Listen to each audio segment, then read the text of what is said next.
Hello and welcome back to the channel, you guys. I have Hailey here, and she's a marketing and sales coach, strategist, and a LinkedIn lead generation service provider, which I think is so interesting. I have not met one of those, and I'm sure they're in your world and you know a ton of them, but I don't. So she helps coaches and she helps them book clients, develop their no-brainer offer, and grow their online audience without social media overwhelm, which you know I'm a big advocate of. She shares her FAST framework, marketing, and business tips on her Health Coach Nation podcast, which is a top 1.5% on Listen Notes, and her free Marketing Hub Facebook group. So go join that. I'll link it below.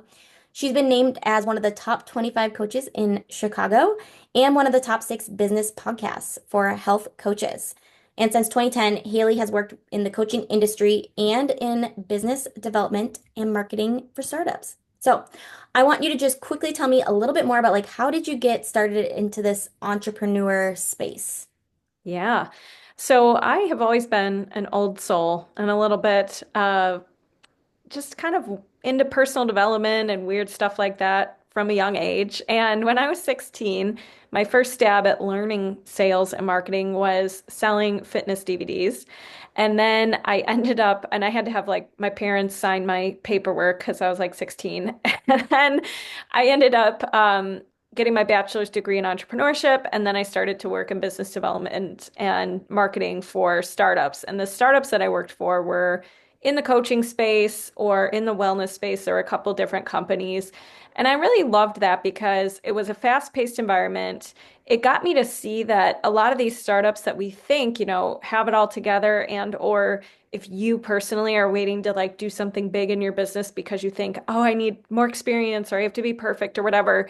I got to see the behind the scenes of these startups and I can tell you that they are figuring it out as they go. They're not perfect.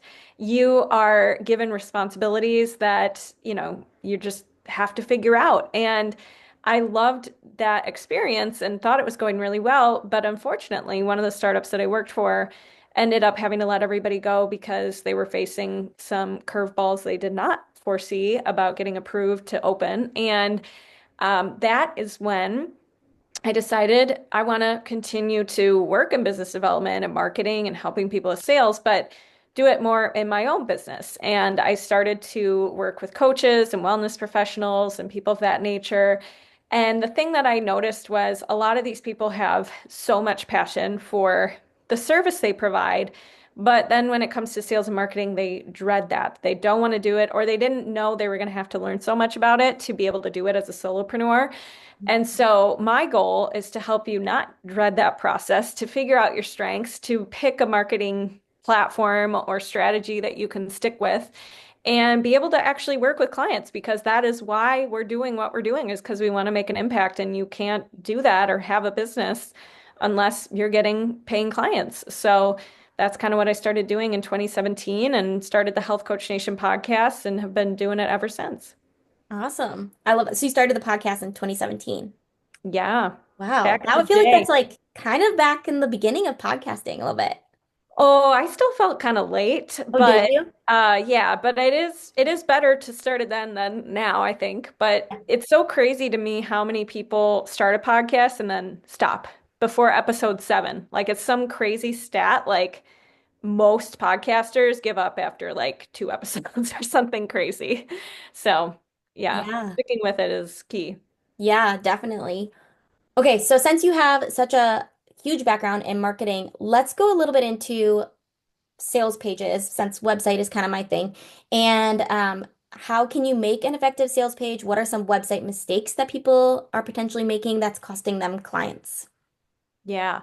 Well, the first thing is before you even make a sales page or get your website designed, I think it's really important to kind of lay things out in a Google Doc or a Word doc or whatever and have a plan of the different sections you want and making sure you're covering the important parts of a sales page. So some people, you are going to work with a web designer like yourself, Rebecca, who will be able to give you, what they need from you. However, it's still really important to have a good sense of what does your market need and want? What is your target audience's language that they're using? making sure you're prepared with like, here's the benefits of my offer, here's what makes my offer different, here's the FAQs about my offer, that kind of thing. So if you're making a sales page, don't just say, oh, I'm gonna just go design it without laying something out first, looking at the content of it, making sure you're hitting all the points you need to hit in a sales page. And we can talk more about what those things are if you'd like. But that's the first mistake I see is people kind of rush into, I need a website, I need a sales page right now before double checking like how strong is your marketing language? How clear are you on your offer? Yeah. You know your target audience, right? So that's the first thing. I think the second thing would be misaligned language. So you might think your audience should want to have healthy habits if you're a health coach. But is that how they describe what they want and need right this second? Is that the words that they use to say, this is why I need to pay a health coach? And if it's not, you want to make sure that you get feedback about what words do they use. And if you have past clients, you can use that for evidence. If you have practice clients because you did a certification program, that could be a source of inspiration. But if not, you can also look on forums where your people might be posting questions and problems. You can look in Facebook groups and see what they're asking. Obviously, the group has to be related to what you coach on and do, but that's an option. Because what a lot of people do is they'll have very vague language on their website, like get healthy, have more energy. And that is nice, but it's not a need to have from your audience and or it's not what they're like, okay, that is what is going to, I'm going to pay money to solve that right this second, right? And the other thing that I see, and I'm sure you see this too when people come to you, is you want to have a call to action button or call to action, especially on a sales page, above the fold, meaning before I have to scroll down. So many people just miss this. They put it at the bottom or they put the call to action in the middle of the page. But truly, you're probably going to want the call to action a couple times in the page, and you definitely want it at the top within the first 3 seconds. I should know what is the thing you're doing on this page? What are you selling me? And what is the action that I should be taking?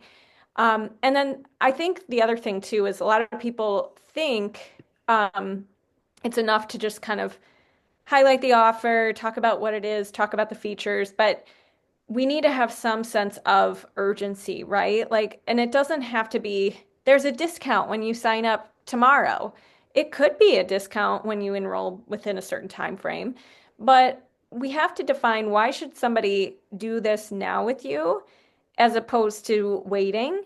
And why have they been waiting in the past and why hasn't this been working for them in the past and what's going to change this time? Because chances are they're a little bit the people coming to your page, all of them are going to be kind of at a different stage in their journey. But for the ones who have been around the block a couple times and tried a couple different things, they're going to be more jaded and they're going to need to really hear what's going to be different this time and why shouldn't I just, you have to address the objections. Like, shouldn't I just try a couple more things on my own first before doing this? And if not, why? And you want to highlight that. So having a clear sense of urgency, some way that you're having a differentiator as well, like what makes your method or approach or program different than others. And you can even show that. You don't have to always show it as what makes this program different, but it could be shown through your testimonials because maybe all your clients are saying that you did it faster than a different web designer, for example, or you could have a section that literally calls it out, like what makes this program better than XYZ or whatever. But that's really important. And then I think the last couple things, and then we can chat more, but would be like making sure that you have social proof. That's really key if you can. As well as making sure the way you're communicating your message is shown in different ways. So rather than always just having text, you might have a visual that shows the roadmap of your program. Or you might have a video on the page where you're actually talking to the person and answering the FAQs or something like that. So making sure you have a variety of like image, you know, content showing, not just telling. And then lastly, the small fonts. the tiny fonts or the cursive that's hard to read, making sure you're not falling for that because I've seen that so often, and the chunky paragraphs, which also doesn't look good. And lastly, not having clear structure on your page. Like I've had some clients who kind of try to self-design, and it looks like everything's all one section. It's all white background and it's all text. And no, I'm not sure which section I'm in on the page. Like, am I in the FAQ section or am I in the benefits section? I can't tell because it all looks the same. So making sure you have some structure on your page that kind of divides up the sections easily. Yeah, I totally agree. One thing I thought was so interesting, I went to a launch breakdown or event by, I think it was Brenna McGowan, but she was saying that a lot of people were doing sales pages on like Google Docs. And I do see, which I hate even sharing about it because I'm a website designer, so obviously I don't want you designing a Google Doc, but I do see the benefit in it in some ways because people are so familiar with it. And so like if it's on a Google Doc, they just know and it kind of like gives them that comfort. Whereas sometimes sales pages can be really like overwhelming and overbearing and like so I mean it's just what are your thoughts on that? Like because I do see the benefit of that too, but I also see the Yeah. benefit of a sales page. Like, do you have any thoughts on that, or have you seen that? Has it I worked? have. Yeah. Yeah. So I think your first draft, just to communicate with your web designer, I think you're going to go a lot farther and have a better website regardless when you put it in a Google Doc first Yeah. and you communicate that way. So no matter what, I think you should do that. But as far as using it, I do agree that if you're trying, I think you should get proof of concept before having a fancy website. And Yeah. the reason, and you can do that by starting with a Google Doc, get one or two sales off of it, or use it and see if your offer is even good, and then get the web designer to put it on an official sales page. I think you're right that Google Docs can be have simplicity, but I agree with you, Rebecca, too, that some people will, that's not gonna show true like brand Right. high quality potential. Like it's going to be like, oh, this person's using a Google Doc. Um, and some people might like that because it's simple to access, but long term, I think you should have a nice sales page. Yeah. That I love what you said about proof of concept though, because I don't want somebody to come to me and spend, you know, $2,250 on a website in a day that then they don't get any return on their investment. But ultimately, if they don't have proof of concept, like there's only so much I can do, you know? Right. So I do Mhm. like that idea and then turning it into a sales page that looks good and shows their brand. What are your thoughts? Because you mentioned like having videos and having all that. So what are your thoughts on testimonial videos? I love them. I do them, meaning I have some on my sales page and website.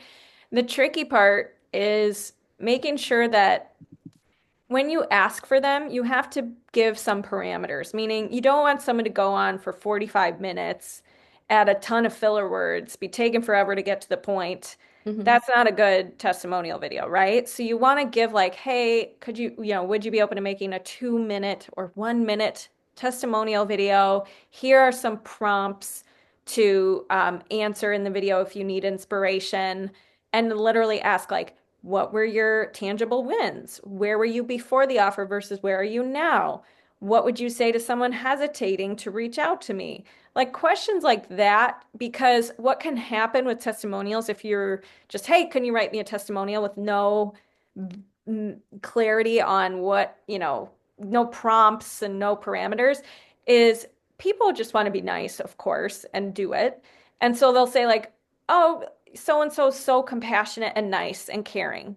But that's not what people who are considering buying from you need to see. They obviously we would hope that that's just assumed. We need Right. to know like what are the tangible wins that they got? What did they get out of this, right? So if you are going to do testimonial videos, that's great. Just make sure that you're giving parameters and even give parameters like hold the phone horizontally instead of vertically if you're going to put it on YouTube Hmm. versus if you're going to put it on Instagram, maybe hold it vertically. So I think just making sure you're intentional about the way you want the video done. And the Yeah. other thing you could do is an interview. Like you can make it easy for a client and say, hey, after our last Zoom coaching session, could we just stay on in the Zoom room? I'll take myself off the screen. We can record your video testimonial or something. If you wanted to be able to control, it's going to be horizontal landscape. The video is Yeah. not going to be all fuzzy. I just want, full control of the volume level. Like that could be something you do too to make it easy for the client. Yeah. Really good ideas. What have you seen, and have you seen a pivot at all in sales pages, 3 years ago versus now in terms of size, like how much text? Oh my gosh. Yes. And it also depends on the target audience too, I find. Like, for example, I have some clients who are in like the Reiki healing world, and their audience uses a totally different language. Their audience needs a little bit of a longer sales page from what I've seen compared to like an audience of busy mompreneurs.